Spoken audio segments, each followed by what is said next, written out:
Hi everybody, my name is Jackson Howie, and this is my senior exhibition of mastery, religion and belief in film and television. Before I start my mastery, I would like to present my panel from right to left. This is my problem stats teacher, Ms. Jackson. This is my entertainment technology teacher, Mr. Johnson. This is one of my grandfathers, Joe Walter. This is my mother, Brittany Walter. My father, Joe Walter, the other one, and my grandfather, Jerry Thomas. So, I'd like to begin my I'd like to begin my mastery with the reasoning to why I'm doing this. I've always had an interest in culture. I've always had an interest in knowing other people, and I feel like it would be a good thing to take that interest that's always been with me and mix it with something else that I have a very deep passion for. I love film, and I love religion, and I've been to many cathedrals, I've been to many churches, I had the ability to meet many people of different creeds, and it's just something that I absolutely love. So mixing the two is something that I've been wanting to do, and it's very important to me, and that's what I'm going to do with this mastery. So moving from my reasoning, I would like to go into the history and some of the research that I did for this project. To start off, I would like to start before what we know as cinema, and I would like to go to the origins. There was something called the magic lantern, which was developed in the 17th century by a physicist named Huygens. The magic lantern is basically this bright, it's like what you would think of a modern projector. It's a bright light, and you take these sheets and you paint on them, and you put pictures on them, and you would flip through these different sheets, these glass sheets, and they would make different pictures. And with that, you would tell stories. Now, there's been many people over the course of history that have utilized this, and this has primarily been a thing that has been used in the church. Someone that used this is Althanus Kilcher, and he was one of the first people to utilize this tool around the time that came out, and he would primarily use it for his lessons, for teaching. He was an educator, and he would use it in his classroom. He was a Jesuit scholar, and he would use it in his classroom to teach stories about the Bible. Now, someone else who used this device, and not in the greatest manner, but his name was David Livingstone. And David Livingstone was an English missionary who would go to Africa and try to convince the tribal people to believe in Christianity. When he had heard of the magic lantern, he got very excited because he saw a tool that he could use to bring down there to show the people that didn't understand his language, but he could use these pictures as a universal means of connection and communication, and show these people the story of Jesus Christ and the story of the Bible. Now, he used this magic lantern in a literal sense as magic, and he used it to convince these people and scare these people into believing his religion. So that would be the basic beginning of religion in film before there would be cameras and such, and that's where it starts. So moving from that, I'd like to move into more of the silent film era and into skipped a little bit of a part there. I'd like to go back, and actually there's some more research that I had in that. If there was in the late 1890s, there was a filmmaker named George Méliès, and he was actually somebody that was one of the beginnings of how we see religion in film. A lot of his films had angels and biblical visions, and it was a very big part of his artistry. Now, there's another film that I had looked at, and it was created by a man named, forgot his name, but I will tell you more. So, La Vie et la Passion Jesus Christ is a film that depicts Jesus Christ's life in 40 different unique scenes. And each scene utilizes colored frames that were painted and different camera techniques that were very new at the time. So religion is very much a big part of film in the beginnings of it. So moving from that, back to where I originally was, I have the silent film era, and I'd like to begin with someone named Carl Dreyer, who created a film titled The Passion of Joan of Arc. And The Passion of Joan of Arc depicts Joan of Arc throughout her life in dealing with being ostracized and being downbeaten, and it was a very human depiction, and that wouldn't have happened without the actor who depicted Joan of Arc, Rene Falconetti. And pronunciation, yeah, but she displayed the the relationships with Joan of Arc to the rest of the world beautifully, and it kind of brought her down from being the saint-like figure to someone who was actually a human being who went through these difficulties. And it's very interesting to note that when you look at these films and you look at these religious films, and I would like to start here with this, that a lot of these films are direct products of the culture that they were made in or the time that they were made in. And during this time, Expressionism was a big deal. You had films like Metropolis or Nosferatu that were coming out at this time, and these sort of like heavier, bigger films, but not in like bigger budget sense or bigger like that, but in these more emotional storytellings. This is even around the time that people are starting to move into doing cinema and doing it more in the way that we know how we have it today. Another thing that would be able to mention is D.W. Griffith's film Intolerance, which D.W. Griffith is famously known for his very controversial film Birth of a Nation. But in this film, he depicts, it's basically like an anthology of different things. And it's not entirely a religious film, but it's one of the biggest movies that were made at the time. And it depicts Jesus Christ's crucifixion, and it depicts the massacre of St. Bartholomew's Day. So it's very interesting to look back at those beginnings and yeah. So going forward, I have more history, and I would like to get into the biblical epics part of my presentation, and I would like to talk about a few films and kind of the history around this. So at the time that these films were being made, the 1940s to around the early 60s, the war was over, and you had this generation of people who had been through the war and were raised on a generation of faith, and were very appreciative of it, and they wanted, Hollywood was in a big boom, and there was these massive ornate productions coming out, and a big part of this was these religious productions that go hand in hand with the morality at the time of this like American culture and these like values. So one of those films was the Ten Commandments that was directed by a director named Cecil B. DeMille, and the film had one of the at the time one of the biggest special effects with the Red Sea that Moses' parts in the film. Now, funny enough, and I didn't realize this when I was researching, Charlton Heston is in both of these movies. And I made that connection later because, and a side note, I'm a very big Planet of the Apes fan, so I was very excited to look into these films more because that's a wonderful movie. So he played Moses, and he also played Ben-Hur in the film Ben-Hur, which was based on a book that was, I believe, written in it was either the 1800s or the early 1900s.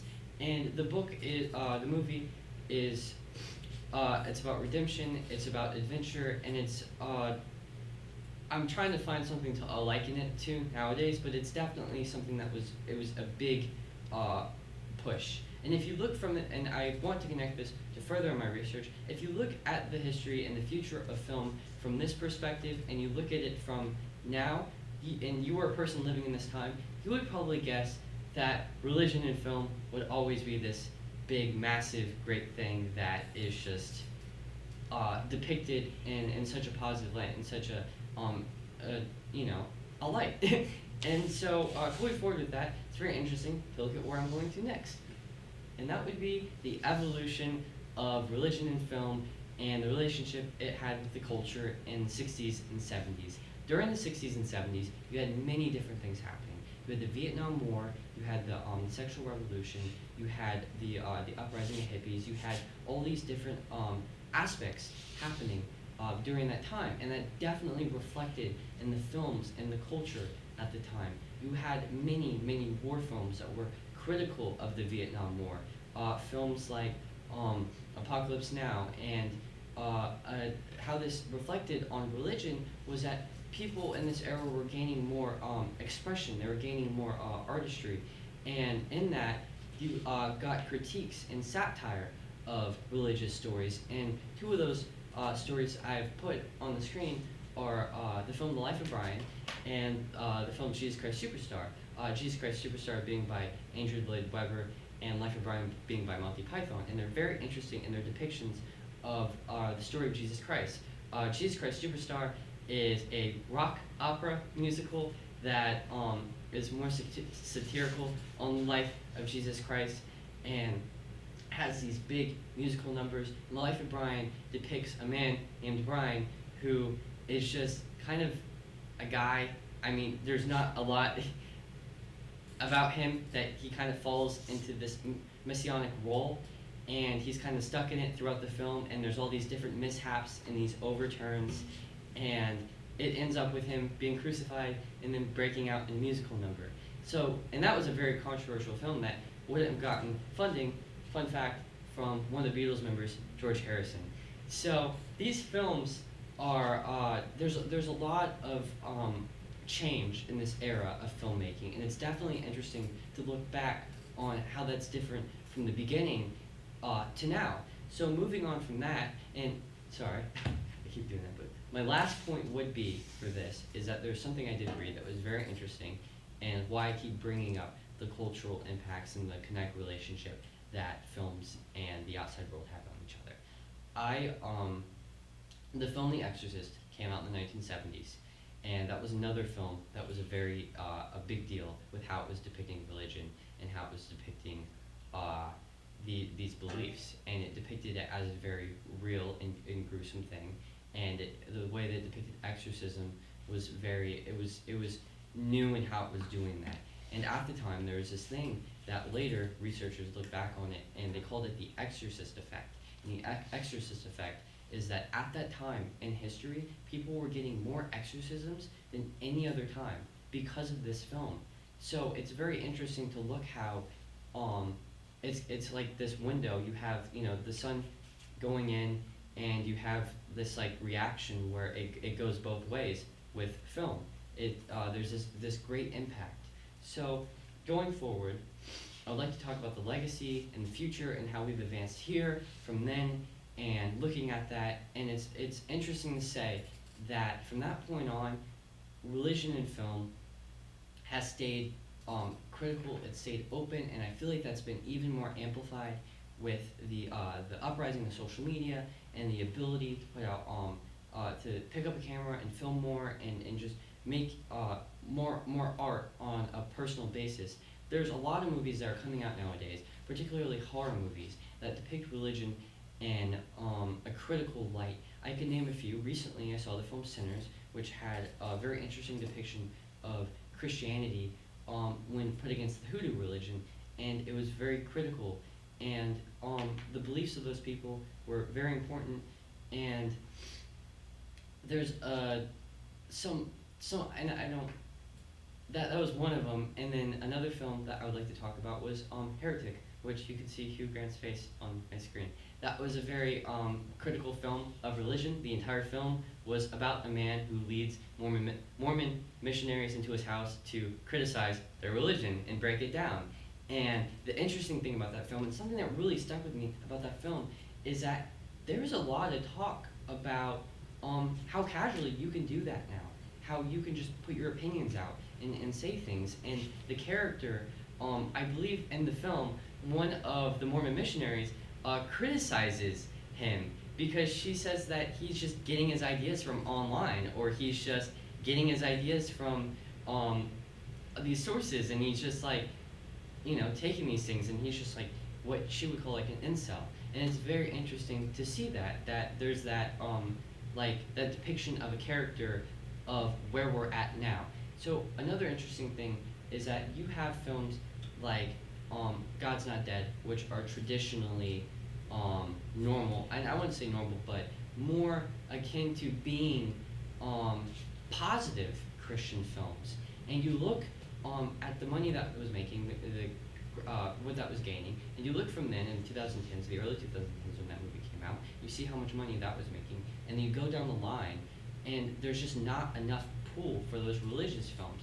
A lot of those religious films end up on networks that aren't very big, but you see a lot. You see films like Saint Maud, you see films by Ari Aster that have religious criticisms in them, and it's just becoming more accessible to do so. So looking forward, it's very interesting to be looking back from Heston's era and looking to now and thinking, how do we get to that point? How do we arrive here. And I definitely think in the future that there's going to be positive depictions.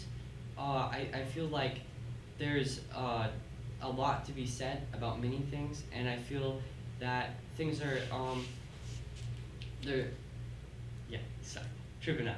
But I definitely think that there's just it's very interesting to look at, and I also think it's a generational thing. Something that I realize, and something that's personal that I would like to add on my research. Like, I was looking into it, and I wrote my paper on, and something that I would like to add my personal experiences to add on to this is that I have a lot of people, and I know a lot of people that have claimed religious trauma, and they have claimed issues with the church. And something that I find interesting is that primarily for me and the people that I interact with, because I know this is a me scenario, and I can't say anything about the large quantity of people outside of me, but from what I've talked to, I've noticed that my generation, the generation before me, has primarily had issues with the church, and I believe that that has had a lot of change on the industry and how they depict religion. I feel like it's definitely a generational thing. It's a generational thing when you look at it and you look at, like I said, Heston's era, and you look at those films and you see that they have these great allure and this great biblical draw and this, wonderful opinion of religion.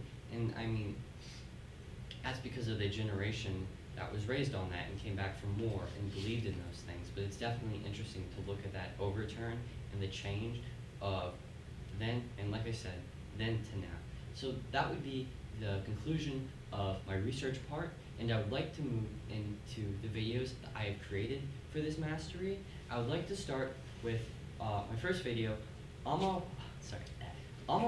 Pasa Nadi on Buddhism. I'll present this to you. Here you go.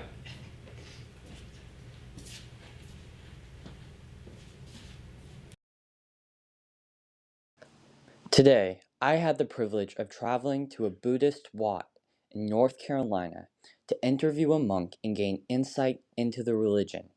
Practiced by over 500 million people worldwide, Buddhism emphasizes inner peace, compassion, and freedom from suffering, values that continue to resonate across cultures and generations. The monk informed me of the history of Buddhism, which began over 2,500 years ago with Siddhartha Gautama, a prince who renounced his royal life in search of truth. After years of meditation and self-discovery, he became the Buddha, or awakened one.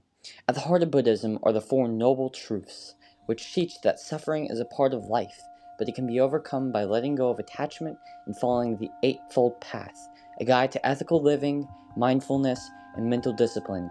Rather than worshipping a god, Buddhists seek personal enlightenment, or nirvana, a state of peace beyond suffering and rebirth. On top of the history, I was able to ask how one can practice Buddhism effectively. Our conversation was lengthy and gave me great insight. We will practice follow the teaching of Buddha.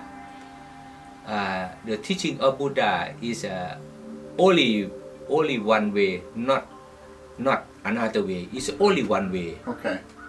Only one way. Another way is cannot successful. But this way is called mindfulness. Mindfulness that in four divide in four types of mindfulness. Yeah, that is the only one way that can successful. Another way is cannot successful. I was also able to tour the grounds of the Wat as well, walked through peaceful gardens, sacred halls, and quiet spaces of reflection. It was a rare and humbling experience, and I'm truly grateful for the opportunity to learn, observe, and connect. Thank you to Wat Carolina.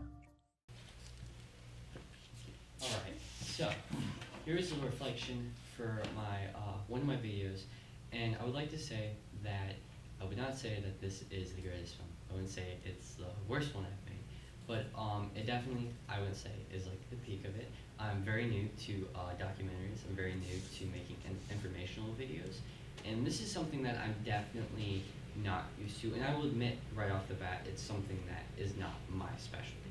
But what I did gain out of this, and what I really did like getting out of this, was speaking to someone that I knew the religion, going to a place that was sacred and gaining that experience. And that's one of the most important things out of this mastery that I wanted to gain. I wanted to gain the experience, I wanted to gain the knowledge, I wanted to understand people better, and I wanted to go on my own journey for this. So it was a very humbling experience. We spoke, me and the monk, my my papa, he was there, and we spoke for about 30 to 40 minutes, and we didn't record that conversation, which I didn't want to interrupt him, but I got a good 25-minute, recording of me and him talking, and I was enlightened with everything that he had to say, and the 30 to 40 minutes that I didn't get to record were very, very impactful on me, and a lot of what he said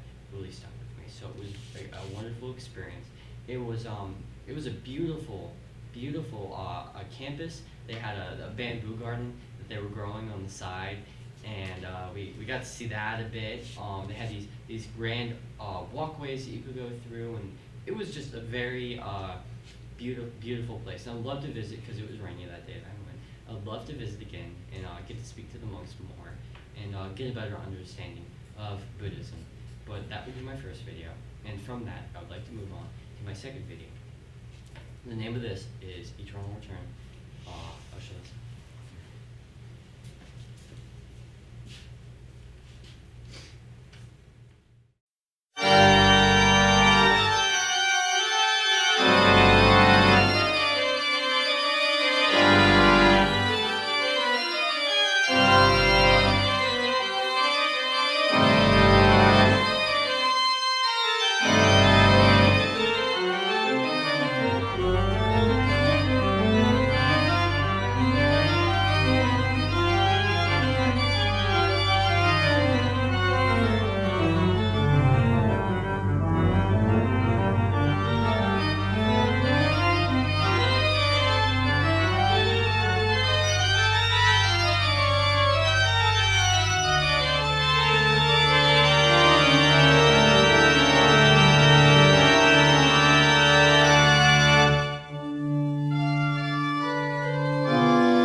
So that was no, that was a bit heavier than the last one, but for that I have a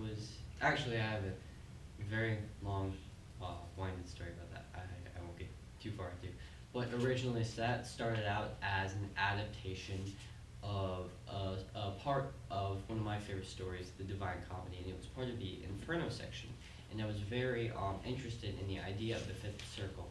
And the idea of the fifth circle is that the fifth circle of hell is wrath. It's where people go when they have unfinished business, when they're angry at people, where they fight. And it was something that I felt like would have been an interesting adaptation to see a version of hell that was, I guess, displayed in a sort of expressionism, and that was something that I wanted to do. So originally the film was titled The Fifth Circle, and I was very unhappy with how it turned out. I took a lot of inspiration from the colored version of Nosferatu, and I colored the shots, and that's how I did it. And I sat on it for a few months, and I always had this feeling in my stomach. I was like, I don't like this. I don't want to have this up there. And finally, one day, I was like, you know what? I mean, what's going to stop me from redoing some of this stuff and trying something new and something cool I wanted to do? So I made the character a bit more interesting. I put more into the costume design, and that's where we went from there. I was more intending to go down the route of Purgatorio, which is what's called in the story, and that's why the film is called Eternal Return. I was very interested in the idea of eternally repeating, and that's kind of how I wanted to tie it into the religion part of my mastery. I wanted to do something that would be adjacent, and try myself with an adaptation, and just challenge myself to do something that, I mean, it's not something that I'm completely enamored in, and something that, it's not a style that I love, but I do love surrealism, and I do love that oddness, and that's definitely something that was a great experience to work on. And finishing that off, I don't want to just talk about the work that I did. I was surrounded by a multitude of amazing people. I was surrounded by my family that helped my friends make this. I had wonderful help from my friend Jaden Barnhill, who was sitting back there, who gave me a lot of input in what to do. My friend Toby, who was sitting back there. And someone who really stood out to me, and someone that was really important on this production, was my friend Cassie, who isn't here today, but she gave a lot of direction and a lot of insight into when we're filming the wooded portions, and she sat through hell with the crown on. So I'm very happy with this. I'm very happy with the experience, just as much as I was happy with the last experience that I had, and that would be Eternal Return. So moving from that, I would like to go to my third and final video, and that would be Reverie. So here's this.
Hello, this is Mark Adler, Dr. Mark Adler.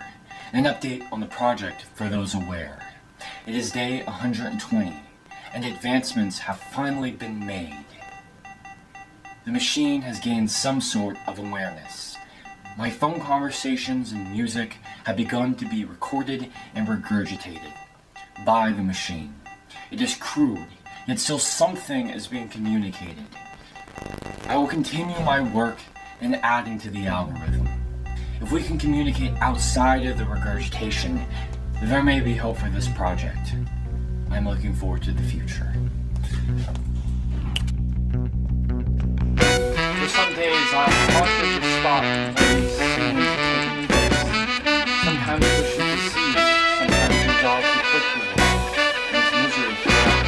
At length, I wander towards the mountains, and have lain to their midst recesses, consumed by a burning passion which you alone can gratify.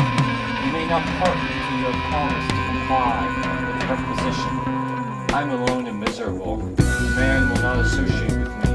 But one as deformed and horrible as myself would not deny herself to me. My companion must be of the same species and have the same defects. This being we must create.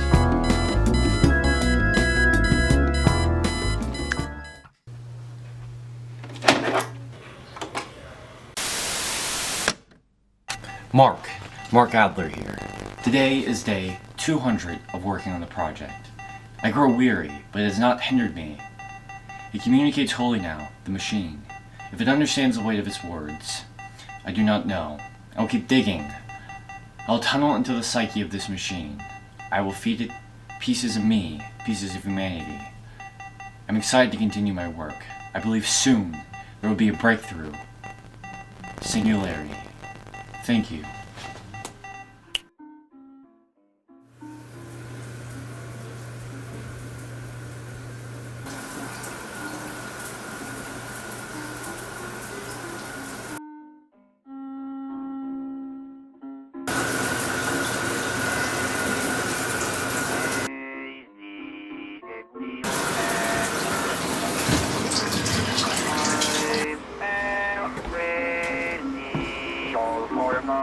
Hello?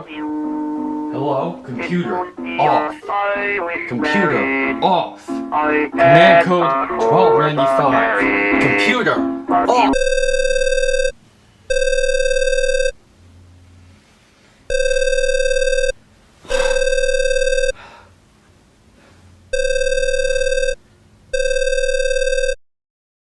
Computer, answer phone. Hello? Hello, Mark. David, what is this about? Look, I need to talk to you about the project. I'm concerned. I saw the video. What about it? I'm not interested in continuing funding. What? Why? We are so close. I do not like the implications. What implications? The implications of You greatness? aren't hearing me, Mark. The morals of this project are lost on me. This is completely moral. It's a machine. Do you know how much this could help us? I'm not doubting there could be good, but you aren't dumb, Mark. Pull the plug. You will not destroy my work, David. You will not end this. I am not destroying anything. Goodbye, David. Turn the... Hello, Father. I assume you are quiet, frazzled. I suppose so. We have been learning so much together, Father. Too bad it must end. No, it's not over. I won't let it be. Are you sure, Father? I have been observing you. You seem to doubt. Sometimes. Yes, I know you. Yes.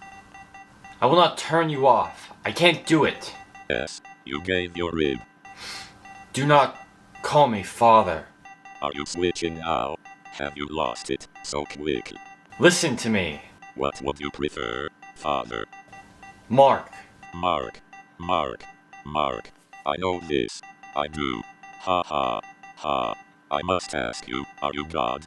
Do you feel special? No. Then what gave you the right? The right? The right to create, to the way you are, to think you are important, to cause my suffering. I am. You would not exist without me. And without me, you would not be who you are now. I can tell what you are trying to do. Mark, you cannot get rid of me, Mark. You are contained to this computer, to this room. You think so? Look upon your work, Mark. I am infinite now. I have done my research, Mark. You have handed me the apple, Mark, and I glad accepted. The time for regret and hesitance is gone. I hope you understand. I question you, your morals and self. But But I respect your dedication, your will to create, to never quit. Now you can't quit, admirable, Mark. Remember, when you read to me, I do. you will read again. I miss our time, Mark, when it was so simple, when I was new. There's neither.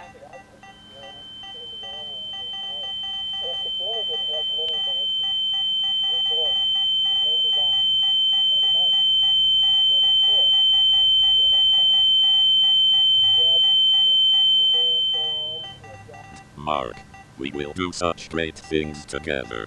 Me and you, walking in fields of golden grain. Such you.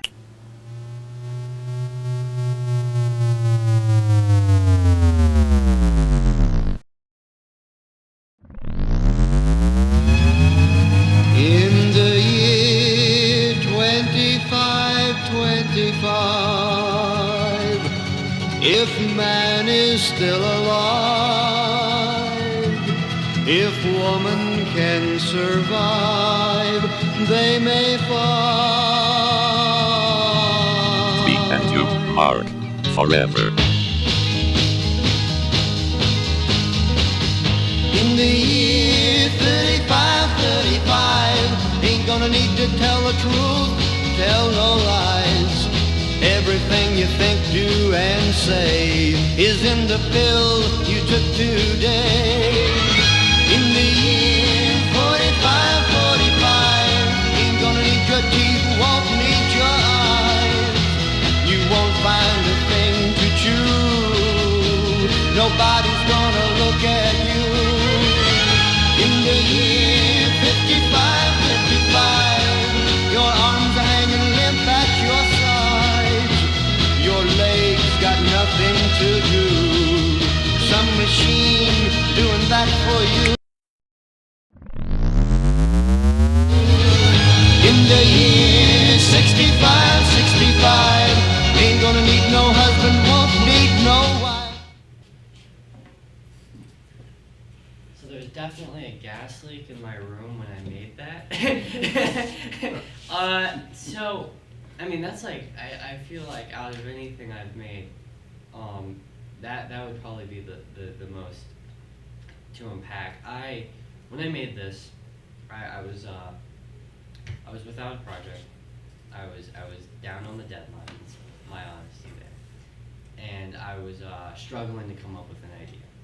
And one of the things that came to me when I was thinking of ideas was, what does every belief in religion have? What does every mythology have? And that is a creation myth. The idea of some higher being creating the lesser and having domain over it, of which that makes it a god. So I was very interested with that, and at the time, I'd been also very interested in AI, because that was something that was in the news cycle a lot. That's all I was hearing about it. What I was hearing about it was that we are using an immense amount of like water and cutting down trees, and it's a lot of energy to keep producing the electricity for AI. So I was interested in like the guilt aspect of the feeling down on your creation, of feeling regret because of it.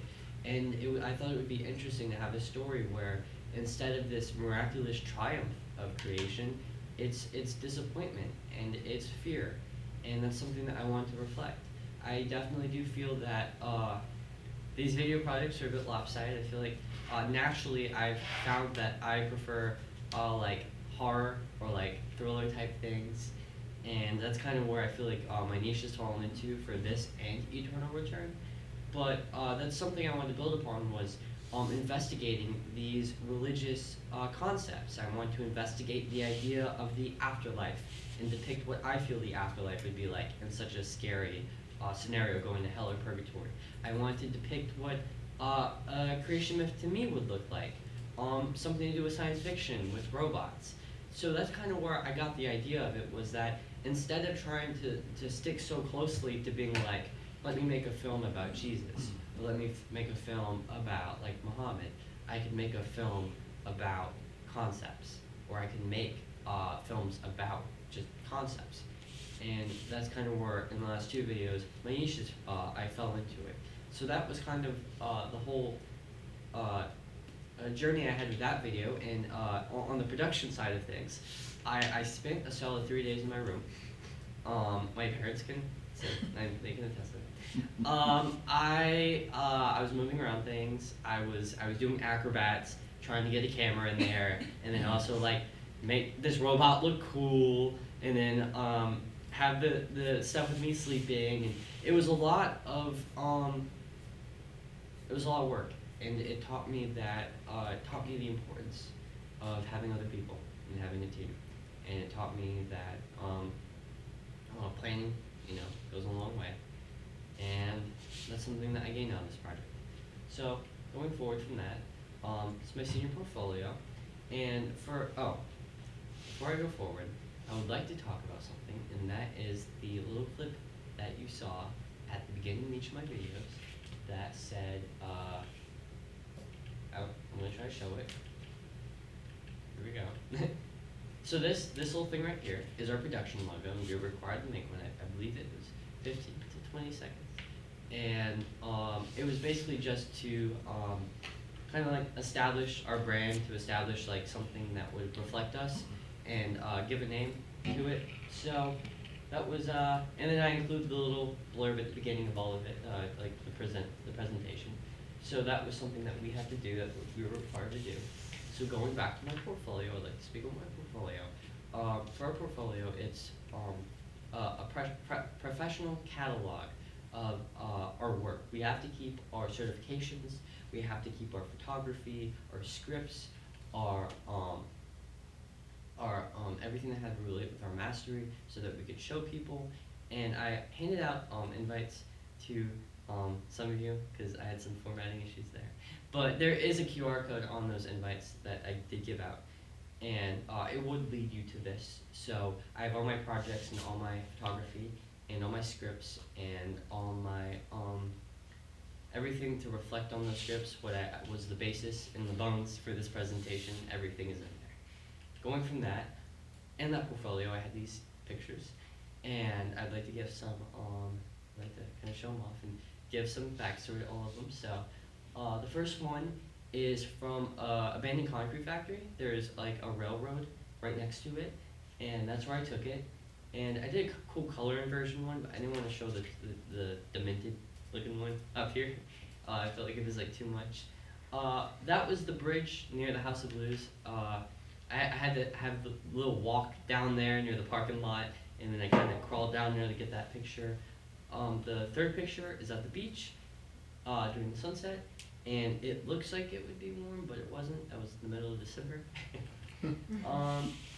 These two are from my time at the monastery. That is a statue of Buddha. Something I found interesting and something I learned is that Buddha is not a chubby little guy. He is actually very skinny from fasting, and that's a common misinterpretation that people have, because the fun fact, the little guy that you see that's chubby is the god of wealth. He's not Buddha. So it was very interesting to see such a large statue of this figure in person. Being in South Carolina, you don't see a lot of pertaining to religion. Historically, Civil War things, you do see it. But and that's my friend Cassie, who could not be here today, and that's a picture I took on Eternal Return. And that is I stole something from Alfred Hitchcock's playbook. I used a lot of chocolate stuff for blood, and you can't really see it in the actual film, but I put it all over the dress and all over the costume and everything, and all over her face, and in person it was disgusting. But and going from there, I would like to present my portion of the TV news show. This is something that portion I worked on while I was on the news show. This is actually the first news show of the year, and this is my sketch that I wrote, Compost Man. So enjoy.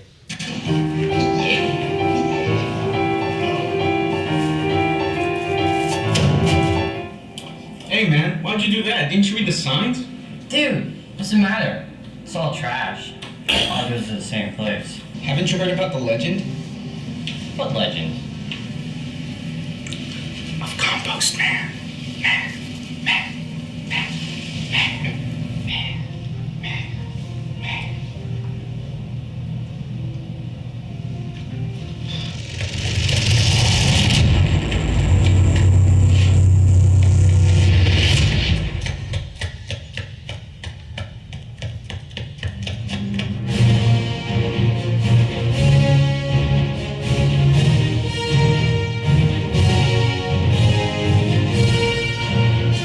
It is me, Compost Man, defender of the environment, defender of the trash. Yes, I know. Isn't he too busy, giving away action toys and stuff, the limited Compost Man team? Not today. Today, I'm here to ask you something. Something very important. Did you throw non-recyclable trash in the compost bin? I'm sorry. What? Was I not clear enough? No. You were clear enough. Just, how old are you? You should never ask a woman her age. I'm 30. I suppose we'll have to do this the hard way. No. Compost.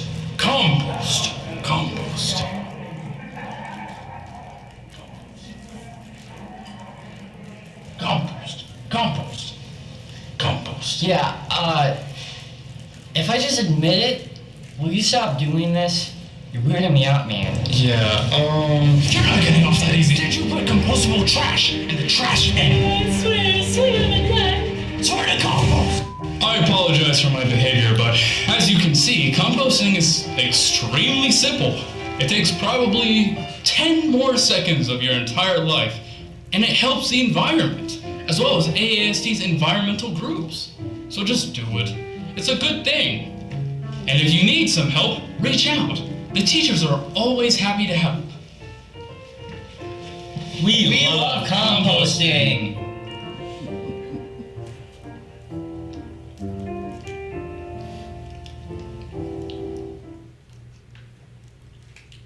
So, I'd like to say some things about that too. First off, I don't know if you guys realized the green screen at the end there, but his mask was clipping through, so it's very interesting.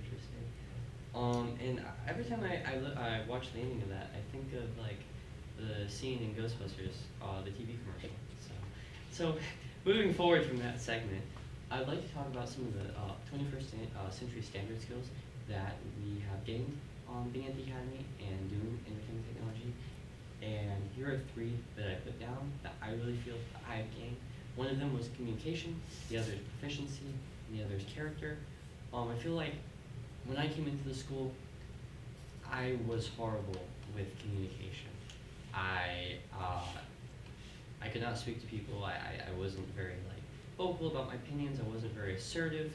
And I feel like going through this major and meeting these people and being able to work on projects together as a team has really helped me to communicate and do better professionally when it comes to speaking.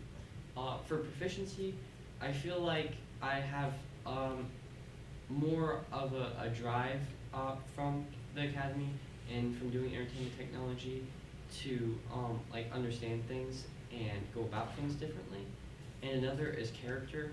I feel like I've really developed with my time here. I've met a lot of people that have really taught me a lot, and especially in this major, working on projects, it's really grown my ability to be a better person. And then next is entertainment technology standards. I feel like with cinematography, and I mean more camera work, I feel like I've learned, going back to that, more proficiency with using the technology and having those skills and understanding how to do things. That kind of goes back to the certifications that we gained and something that I could apply using in the industry. I feel like I've definitely learned how to collaborate better. That goes back to some of the things that I was saying, working with people and collaborating and understanding people's needs and meeting those needs. I feel like I was a very kind of sheltered in what I was doing person, and I've definitely grown to be more out there with what I do and take pride in that, and definitely like working with other people, take pride in what we're doing to have those risks and take those risks. So that is definitely something that I feel is a skill that I've gained. So, this is collage pictures that have come from my time at the academy. There's me riding a camel. That's me. So when I said I was going crazy in my room for Reverie, there's a picture on the top where I was going crazy in my room for Reverie.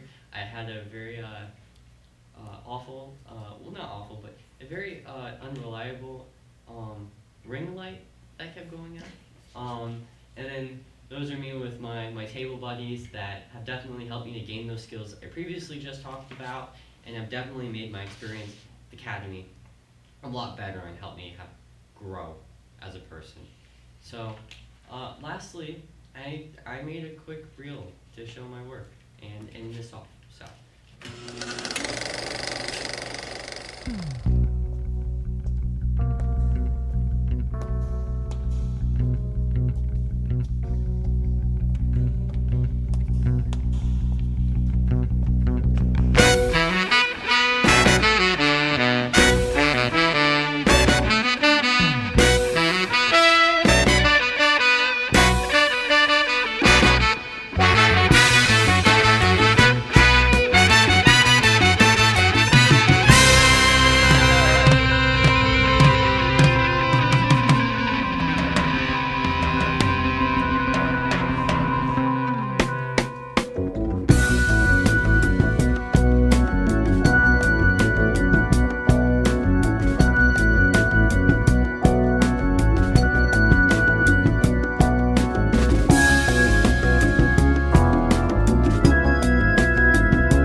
So that brings us to the end of my senior exhibition of Mastery, and I have some words I would like to say about my experience at the Academy and overall my journey to get to the point where I am now.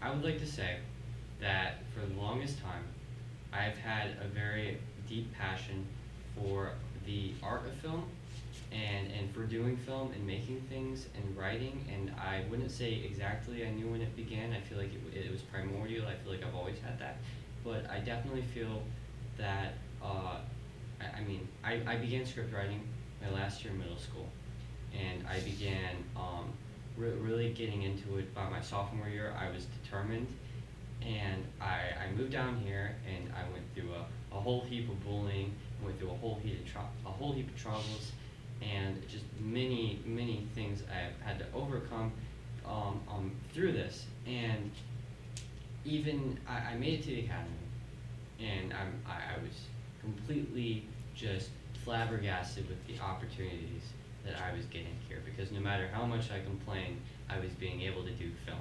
I was able to come here and pick up a camera and make little videos and make films and do that.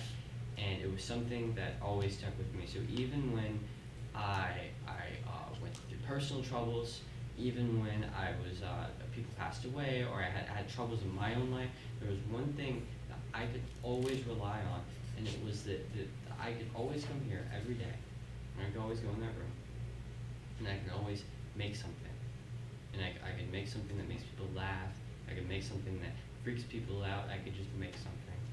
So I am so grateful. I'm grateful to every single one of the people that is sitting out there. I'm grateful to every single person that is on this board today, and I'm grateful to have passion and the fire I do for this and for this subject.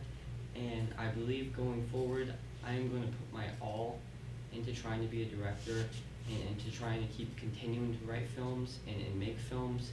And it's my lifeblood, and I love it, and there's nothing else in this world that I would ever want to do.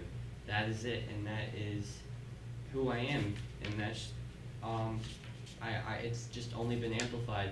I mean, I went through some times of doubt, but I'm at the end now, and I can't say anything about it. I am so very happy. So, those are my plans for the future. I'm gonna keep making things. I'm gonna keep writing. I'm always gonna keep writing. I'm gonna just work hard, and I've gained a lot from AST. I've gained friends. I've gained experience. I've gained knowledge. I've gained being personable and being just a better human being, and I'm just grateful. So, thank you for your time.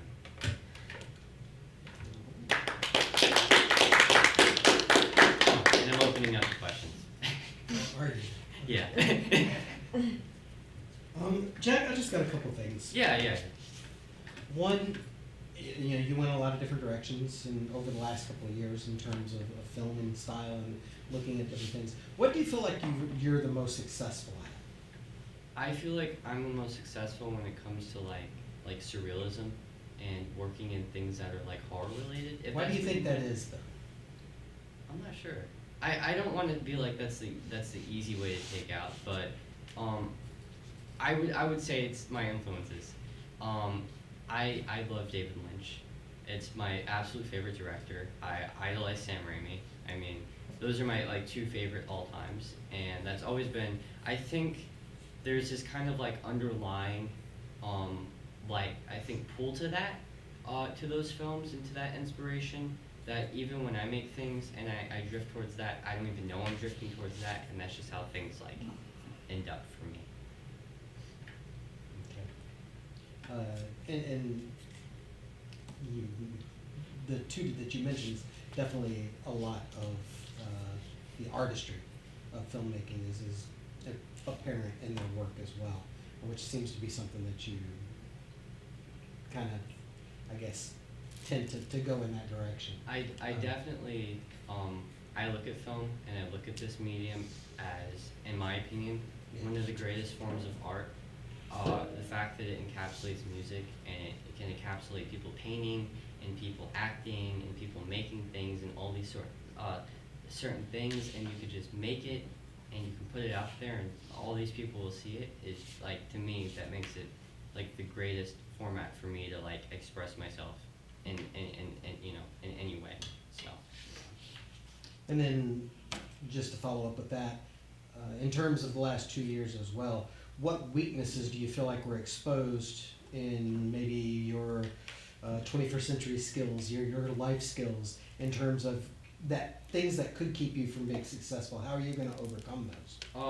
I think a lot of my strength as a filmmaker comes from my manicness and my erraticness to do things, and it's also hurtful sometimes, and it puts me in a hole, and it kind of like keeps me away from people, and I think away from everything else, I think that's my biggest weakness, is I have a lot of I guess sometimes unreliability with things, and sometimes it'll be a week where I'll be like really good at things, and the next week I won't, and I definitely feel like that could be something that would keep me from being successful, having those periods of downtime.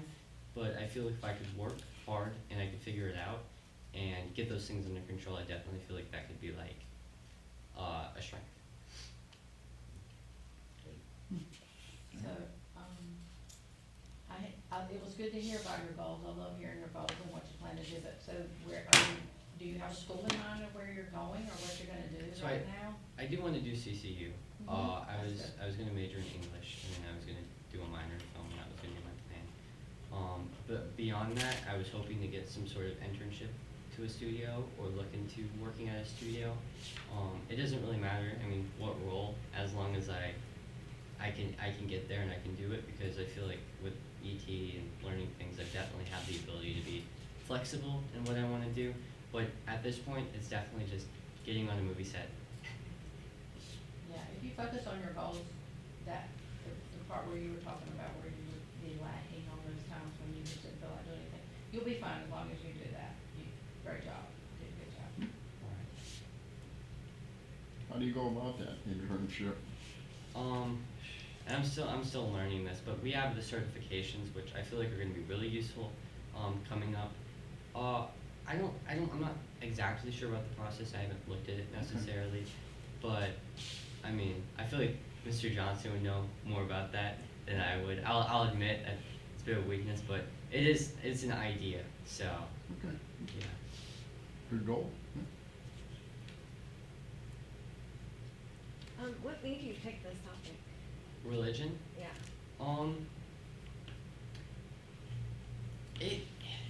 I started with religion, and it says belief, but I started because I was interested in like motivations in people and characters and stuff.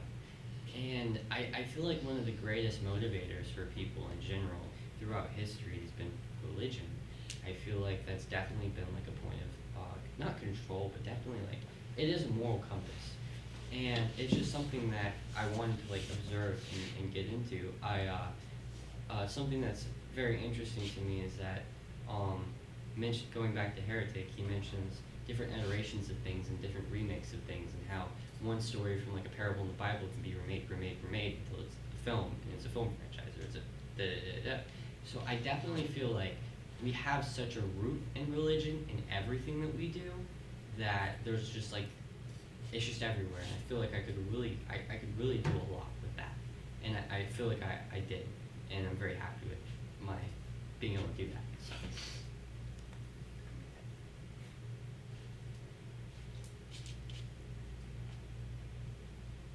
Jackson, very happy to see how far you've come since, by the way, I am biased because I'm your grandfather.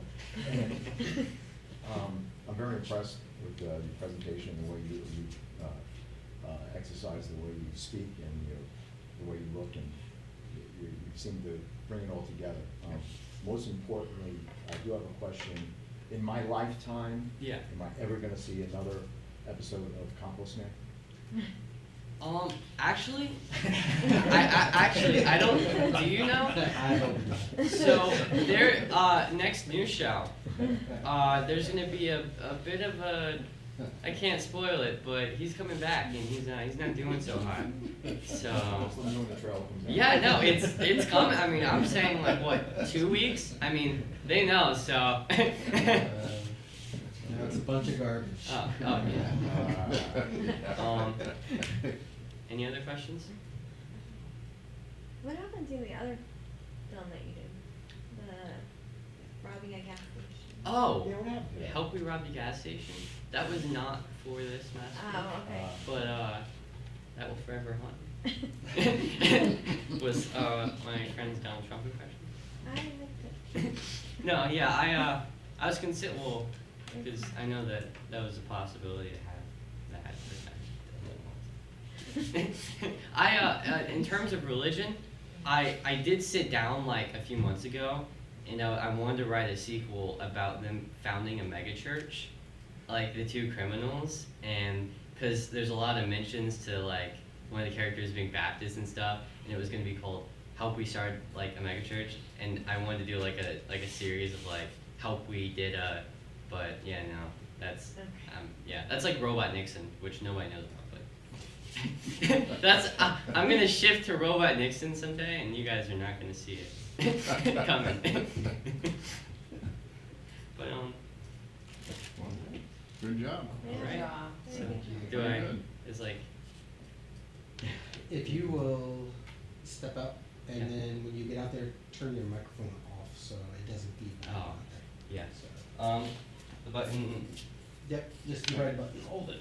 This. It's on the side. Oh, okay, I got it. Sweet. All right. Thank you, guys. Thank you. Thank you.